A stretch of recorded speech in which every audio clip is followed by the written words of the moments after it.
खाने में स्वाद दो चीजों से आता है, एक बनाने वाले की वजह से तो दूसरा मसालों से। और फिर जब बात की जाए इंडियन खाने की, तब तो मसालों के बिना आप सोच ही नहीं सकते। जीरा, धनिया, हल्दी पाउडर, लाल मिर्च, काली मिर्च, लौंग, इलायची, जायफल, जावित्री, दालचीनी, इंडिया के हर राज्य में मसाले उगते और इसका इस्तेमाल भी होते हैं। अलग अलग डिशेस के लिए चाट मसाला, छोला मसाला, पाव भाजी मसाला, प्लस सब्जी मसाला, मीट मसाला जैसे बहुत सारे मसाले मार्केट में बिकते हैं। अगर आप मसालों का कारोबार करना चाहते हैं और खुद को एक एंटरप्रेन्योर के रूप में एस्टेब्लिश करना चाहते हो तो फ्रीडम ऐप बिजनेस हिंदी के इस वीडियो को एंड तक जरूर देखें, साथ ही इसको शेयर करना बिल्कुल ना भूलें।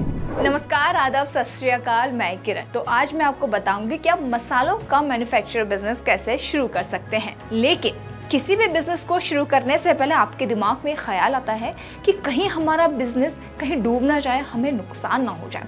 तो आगे बढ़ने से पहले मैं आपको बताऊंगी कि इंडिया में मसालों का व्यापार कितना बड़ा है। फाइनेंशियल ईयर 2022 इंडिया ने $3.62 बिलियन मसालों का एक्सपोर्ट किया। US, China, Vietnam, Hong Kong, Bangladesh, Thailand, UK, UAE, Malaysia, Sri Lanka, ये सब भारतीय मसालों के टॉप 10 इंपोर्टर्स हैं। फाइनेंशियल ईयर 2019 में वैल्यू के हिसाब से इंडिया ने सबसे ज्यादा कारोबार चिली, मिंट, ऑयल, जीरा, हल्दी, काली मिर्च, इमली और लहसुन का किया था। स्पाइस मैन्युफैक्चर के कारोबार में इसीलिए भी स्कोप ज्यादा है कि घरेलू जरूरतें पूरी करने के बाद भी इंडिया में लाखों टन मसाला एक्सपोर्ट होता है। तो चलिए जानते हैं स्टेप बाय स्टेप कि इस बिजनेस को आप बिल्कुल शुरू से कैसे शुरू कर सकते हैं। लाइसेंस एंड बिजनेस रजिस्ट्रेशन को हासिल करना, और इसके लिए आपको पहला स्टेप होगा कि registrar.com से ROF में रजिस्ट्रेशन करवा कर एक 1 पर्सन कंपनी स्थापित करना। इसके बाद आपको एक ट्रेड लाइसेंस चाहिए जो आपको लोकल अथॉरिटी से मिल जाएगा। उसके बाद आपको उद्योग आधार की जरूरत पड़ेगी। आधार कार्ड की तरह ही उद्योग आधार होता है। आधार फॉर बिजनेस, जो कि 12 डिजिट का नंबर होता है, जिसे आप ministry of micro, small and medium enterprises, government of India में अप्लाई करके ले सकते हैं। गूगल पर उद्योग आधार सर्च करेंगे तो आपको उद्यम registration.gov.in दिखाई देगी, जहाँ पर आपको डिटेल इन्फॉर्मेशन मिल जाएगी। इसके अलावा आप अपने बिजनेस के लिए MSME रजिस्ट्रेशन करवा सकते हैं। इससे आपको ये फायदा होगा कि अगर सेंट्रल गवर्नमेंट कोई सब्सिडी प्रोग्राम शुरू करती है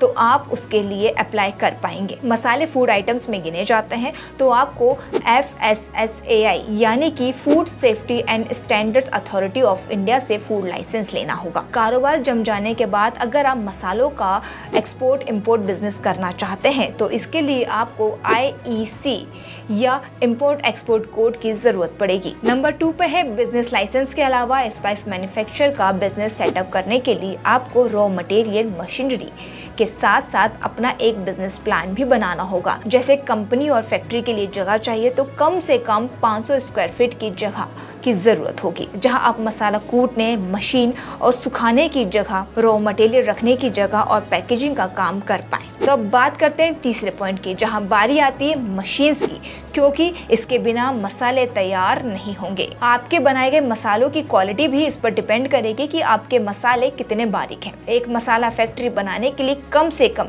grinding machine, impact pulveriser, double stage pulveriser, hammer mill, spike mill, सामान तोलने की मशीन चाहिए। ये सारी मशीनें 5 से 7 लाख रुपए के बीच में मिल जाएगी। इनकी production of capacity, quality of feature के हिसाब से इनकी कीमत ज्यादा भी हो सकती है। जैसे इम्पैक्ट पुल्वेराइजर की कीमत 1 लाख से 1.5 लाख के बीच में आती है। इसी तरह डबल स्टेज पुल्वेराइजर की कीमत 2 लाख से 2.5 लाख के बीच में आती है। इसके अलावा आपको किसी अच्छे सप्लायर को ढूंढना होगा जिससे आप कम से कम कीमत में मशीन ले पाएं। अब चौथा पॉइंट बताता है कि स्पाइस मैन्युफैक्चर की बात करें तो बिजनेस कैपिटल पर भी आपको काम करना होगा।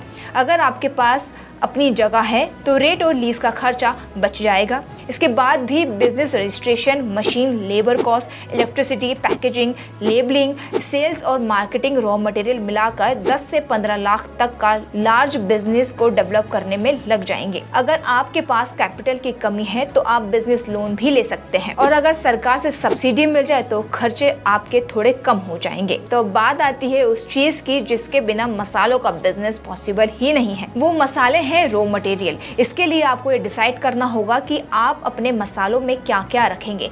बेसिक मसाले जैसे जीरा, धनिया, मिर्ची, हल्दी, लौंग इलायची, तेज पत्ता, बड़ी इलायची, काली मिर्च, दालचीनी वगैरह। इसके अलावा आप कड़ी पत्ता पाउडर, अदरक, लहसुन, जायफल, जावित्री, केसर, तिल, केवड़ा, कसूरी मेथी, हींग, मेथी दाना, अमचूर, अनारदाना जैसे ढेर सारे नाम हैं जिन्हें आप बिजनेस में जगह दे सकते। साउथ इंडिया की बात करें तो केरल में लगभग आपको हर तरह के अच्छी क्वालिटी वाले मसाले मिल जाएंगे, जैसे इमली, जायफल, सौंठ, दालचीनी, सौंफ, काली मिर्च, लौंग, इलायची और वनीला वगैरह है। रॉ मटेरियल के आपके फैक्ट्री में पहुंचने के बाद इन्हें तैयार करने का भी लंबा प्रोसेस है, जैसे कि क्लीनिंग।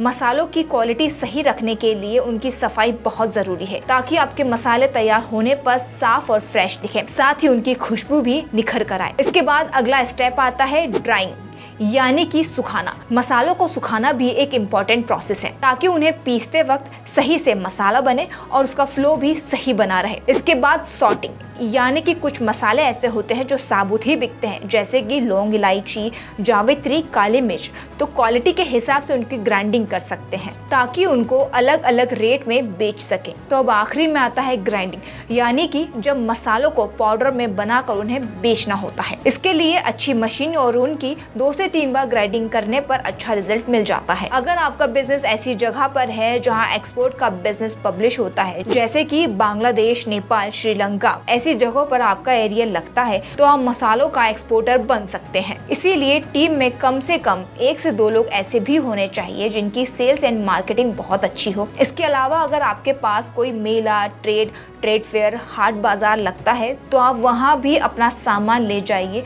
हो सकता है आपको वहाँ कोई इन्वेस्टर मिल जाए। ये आपके कैपिटल और मैन पावर पर भी डिपेंड करता है, क्योंकि अल्टीमेटली इन्हें आप जब बेच पाएंगे तो ही मुनाफा होगा।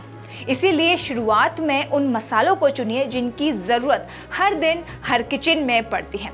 इसके साथ ही आप एक अच्छा सप्लायर भी ढूंढना होगा जो आपको अच्छी क्वालिटी के मसाले सही दाम में दे सके। वैसे तो हर राज्य में आपको मसालों का कारोबारी मिल जाएगा जो आपको बल्क में होलसेल रेट पर मसाले प्रोवाइड कर देगा, लेकिन अगर आप एशिया के सबसे बड़े मार्केट पर जाना चाहते हैं तो वो है दिल्ली की कड़ी बोली बाजार। इसके अलावा आप हर स्टेट के कैपिटल में आप मसालों का बाजार एक्सप्लोर कर सकते हैं। अब बात आती है पॉइंट नंबर 7 की।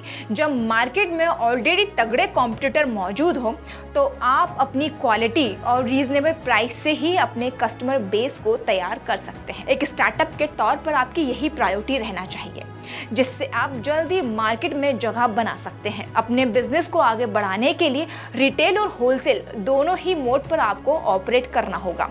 इसके लिए आप अपने लोकल एरिया और आसपास के मार्केट को भी कवर कर सकते हैं। तो बात करते हैं नंबर 8 की, सेल्स एंड मार्केटिंग। ये एक ऐसा की फैक्टर है जो बिजनेस को बढ़ाता है। ऐसे ही बिजनेस आइडिया के लिए हमारे चैनल को फॉलो जरूर करिए। Thank you.